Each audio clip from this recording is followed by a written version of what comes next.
नमस्कार दोस्तों, स्वागत है आपका मेरे हिंदी यूट्यूब चैनल पर। आज जो ये क्लास है हमारी सामान्य हिंदी की चौथी क्लास है। मैंने पिछली क्लासेस में आपको संधि पढ़ाना शुरू किया था, जिसमें मैंने स्वर संधि के भेद आपको कराए थे। आज हम पढ़ेंगे व्यंजन संधि और इस वीडियो को आपसे उम्मीद है कि एंड तक देखें और जो है बेल आइकन दबा दें ताकि आपको नोटिफिकेशन मिलती रहे मैं जो भी वीडियोस बनाऊं।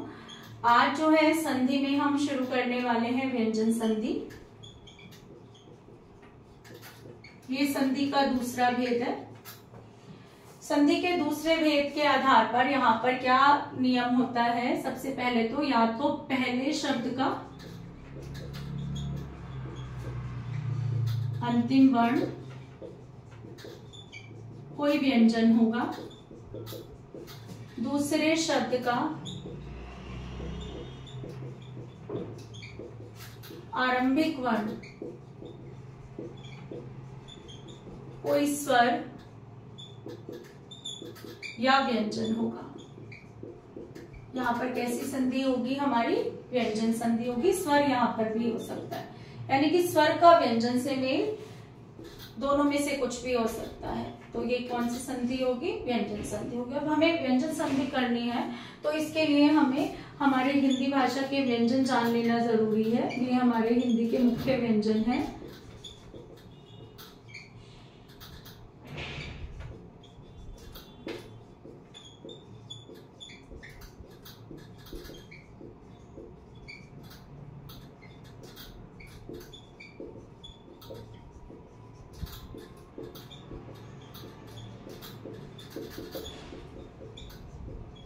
इसको हम कवर्ग, क्योंकि का से है, चवर्ग, टवर्ग, तवर्ग, पवर्ग और यहाँ पर अंतस्थ व्यंजन और ये ऊष्म व्यंजन कहलाते हैं। इसके अलावा क्या है कि ये जो है पांचवा वर्ण है हर वर्ग का।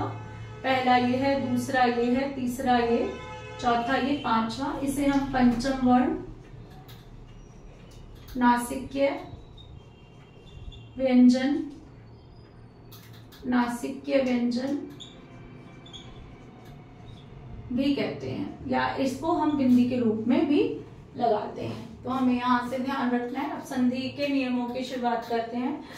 मैं कोशिश करूंगी आपको सरल से सरल तरीके से समझाया जाए कि व्यंजन संधि के नियम जो है कई बच्चों को समझ नहीं आते। हमें ज्यादा ध्यान जैसे शब्दों पर देना है कि हम शब्द अगर अभ्यास करें व्यंजन संधि के तो हमें नियम जानने की कोई खास जरूरत है नहीं। वैसे तो यहाँ पर क्या है, अगर पहले शब्द का अंतिम वर्ण, एक तो संधि होती है, पहले शब्द का अंतिम वर्ण क, च, ट, त या प है, यानी कि हर वर्ग का पहला व्यंजन है।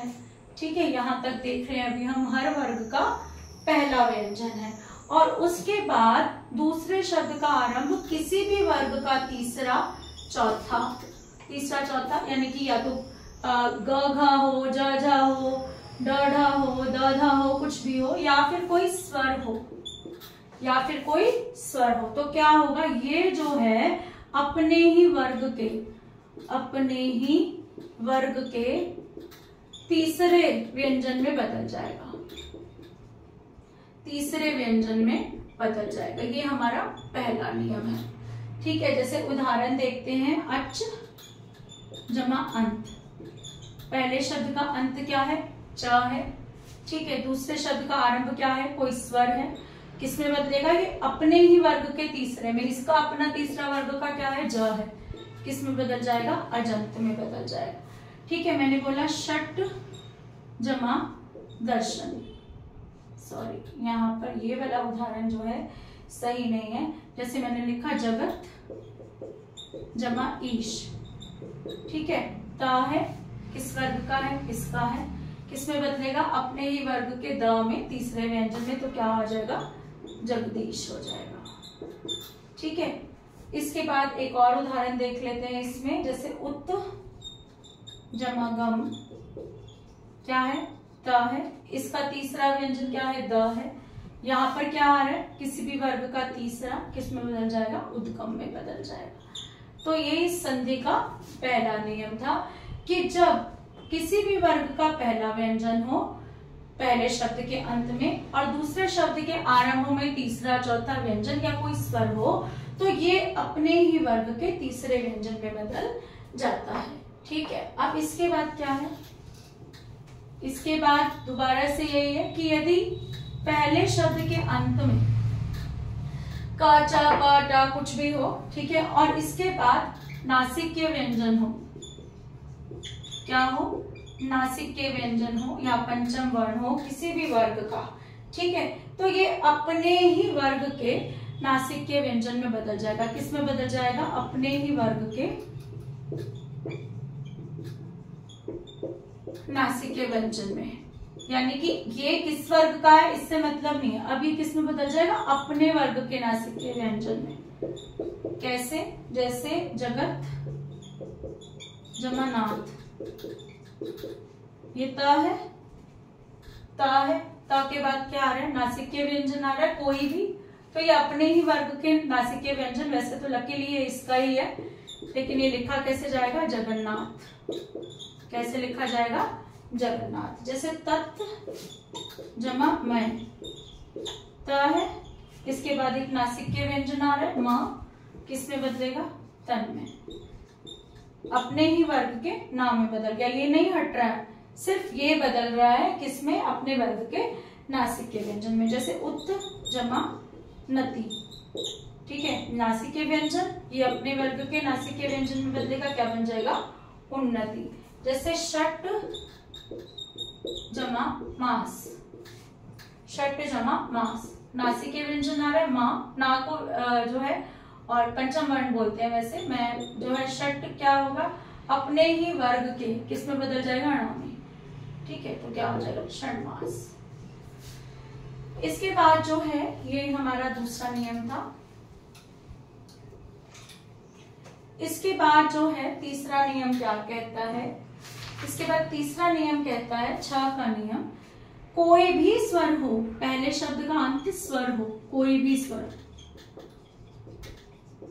और दूसरे शब्द का आरंभ छ से हो, तो क्या होगा, इसके आगे च जुड़ जाएगा, आधा च जुड़ जाएगा, ठीक है। जैसे वी जमा छेद, छ है, इसका अंत क्या है, वा जमा ई, किस में बदल जाएगा, छ के आगे क्या जुड़ जाएगा, आधा च, क्या बन जाएगा, विच्छेद। जैसे उदाहरण है वृक्ष जमा छाया, अंतिम वर्ण क्या है, अ है, बताया हुआ है, किस में बदल जाएगा, वृक्ष छाया, ठीक है, सिर्फ चा जुड़ जाएगा, इस शब्द के बीच में कहीं से आ जाएगा चा। इसके बाद जो है एक नियम क्या कहता है, माँ संबंधी नियम, जब बिंदी के रूप में लिखा जाए माँ, माँ के बाद, आधे माँ के बाद कोई भी व्यंजन आ जाए, ये तो मानक वर्तनी के अनुसार वैसे हम अनुस्वार ही लगाते हैं माँ को, फिर भी यहाँ उदाहरण दिया गया है, तो माँ बिंदी के रूप में लिखा जाएगा, किसके रूप में लिखा जाएगा, अनुस्वार के रूप में लिखा जाए, एमकार हो गया, जैसे सम जमाहार, संहार हो गया, जैसे सम जमा सार, बिंदी के रूप में लिखा जाएगा, संसार हो गया। तो माँ के बाद कुछ भी आ जाए, कोई भी शब्द आ जाए, वो किस में परिवर्तित हो रहा है, बिंदी के रूप में परिवर्तित हो रहा है, जैसे सम जमा योग संयोग हो जाता है इत्यादि। इसके बाद न एक जो है तवर्ग का नियम है, जो थोड़ा सा बड़ा है, जिसमें हमें ध्यान रखनी है।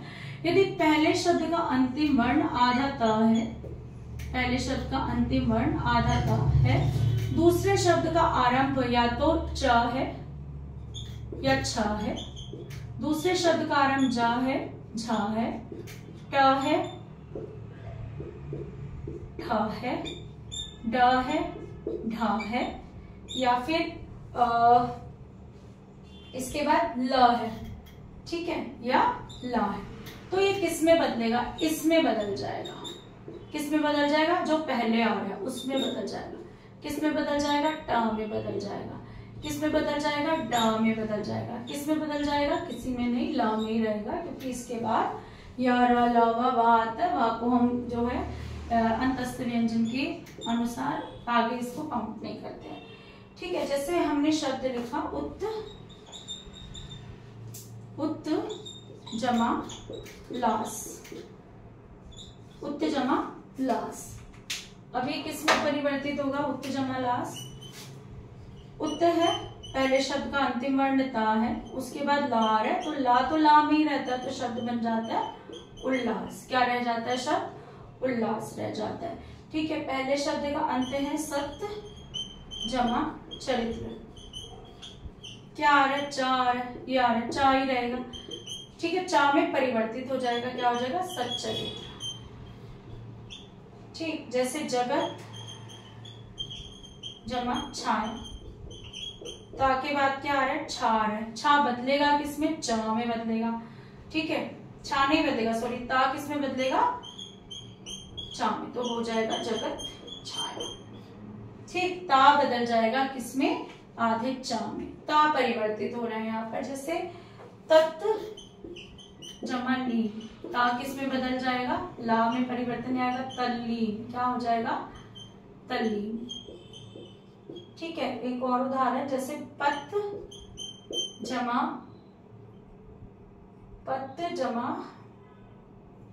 पद्धति, छोड़ो इसको, जैसे उज्ज्वल, उत जमा जल, ये बहुत इंपॉर्टेंट है संधि।